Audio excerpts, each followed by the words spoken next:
ҷудо варзиши муқаррарӣ нест, балки як барномаи мукаммали омӯзишист.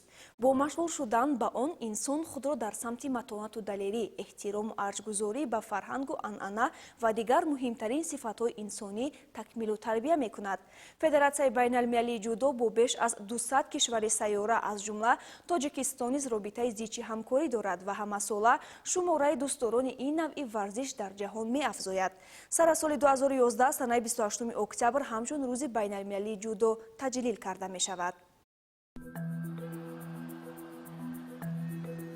ҳарчанд варзиши ҷудо таърихи бою рангин дорад, аммо таҷлил аз рӯзи байналмилалӣ барои ҷомеаи варзишдӯсти кишварҳои ҷаҳон ҷашни нав аст, зеро ин сана давоми 9 соли охир аст ки ҳамасола рӯзи 28 октябр таҷлил карда мешавад.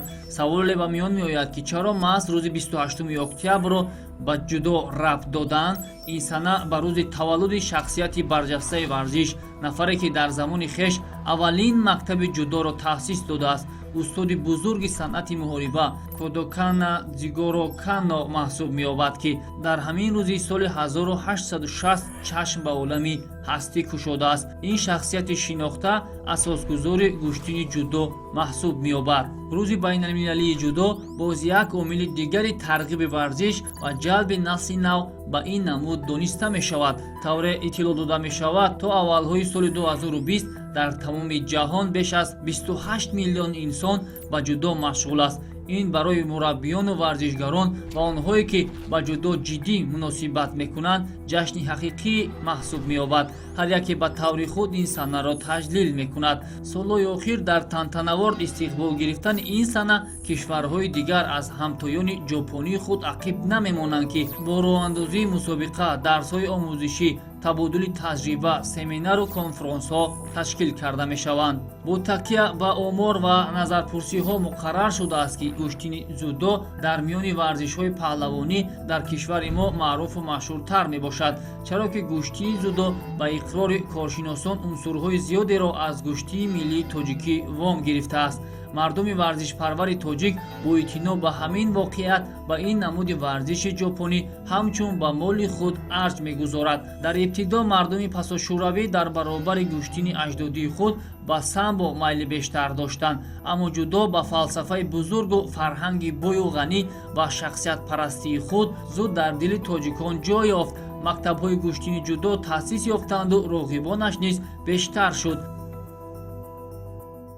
умуман пайдоиши ҷудо расман аз соли 1973 дар иттиҳоди шӯравӣ барқарор шуд ва то ин дам давом дорад. ва дар аввал дар мусобиқаҳои бозиҳои мардумию мусобиқаҳои байналмилалӣ ва шӯравӣ аз ҳисоби самбодчиёни ҳамон давра, ҳама хотир ки ҳамчун намуди олимпия аст, бисёр нафарҳо дар мусобиқаҳо ширкат меварзиданд. яъне рӯзу намуди ҷудо аз соли 1973 аст дар иттиҳоди шӯравӣ аз мамлакати мо Тоҷикистон то ин дам рушд дорад ва натиҷаҳои беҳтарин аз ҳамон давро дар спартакиади халқҳои СССР ширкат меварзиданд.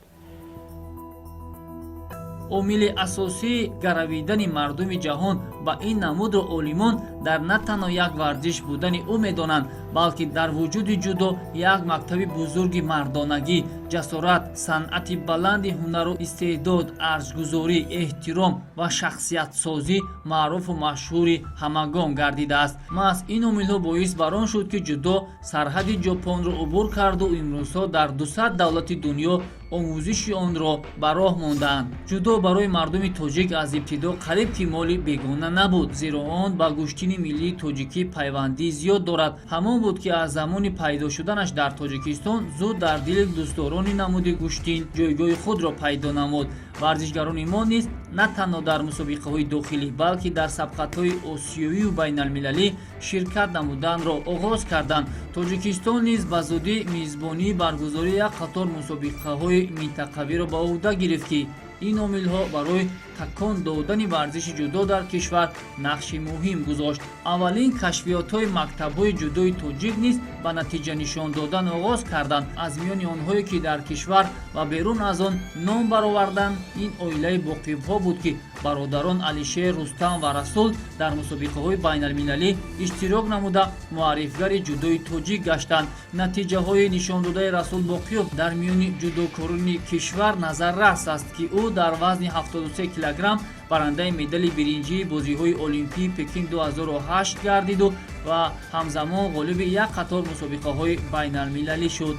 нишондоди паҳлавони дигари номдори мамлакатамон Комроншоҳи Усопирён низ назаррас маҳсуб меёбад ки ӯ 2 маротиба қаҳрамони вазни 90 килограмми Осиё шудааст. насли нави ҷудокорони кишварро зарур аст ки барои расидан ба дастовардҳои боз ҳам баландтар муборизаи беамон бибаранд ва чуноне ки Сомон Маҳмадбеков дар чемпионати ҷаҳон байни ҷавонон ба дарёфти нишони тилло ва унвони қаҳрамонӣ даст ёфт. ба ин монанд метавон як қатор паҳлавонони зиёди кишварро ном гирифт ки онҳо дар миқёси Осиё ва ҷаҳон аз худ маҳорати баланд нишон доданд. имрӯзҳо барои рушди ҷудо ва боз ҳам оммавӣ сохтани ҷудо дар кишвар тадбирҳои зарурӣ андешида мешавад. барномаи ҷудо дар мактабҳо яке аз аввалин лоиҳаҳои муҳиму зарурии Федератсияи миллии ҷудои ҷумҳурӣ маҳсуб меёбад ки барои дастгирӣ ва фароҳам сохтани шароити мусоид барои машғул шудан ба ин намуди рушдӣ равона шудааст. дар замони соҳибистиқлолӣ баргузории дилхоҳ мусобиқаҳои байналмилалиро бидуни паҳлавонони тоҷик тасаввур кардан ғайриимкон аст. мухлисон низ аз аъзоёни тими миллии кишварамон танҳо ғалабаҳоро интизоранду бо иҷрои беҳтарин усулҳо аз бойгонии ғании мактаби ҷудо имрӯз метавон дар дилу дидаҳо зуд ҷой пайдо намуд. зеро ҷудо ин санъати зебои муҳориба аст. муҳорибаи бидуни силоҳ, муҳорибаи асъоромези дорои фарҳанг ва фалсафаи ғанӣ, муборизаи дар реша як мактаб, аммо ҳар кас ба таври худ такмилшуда. рӯзи байналмилалии ҷудо муборак, ҳамватанони азиз.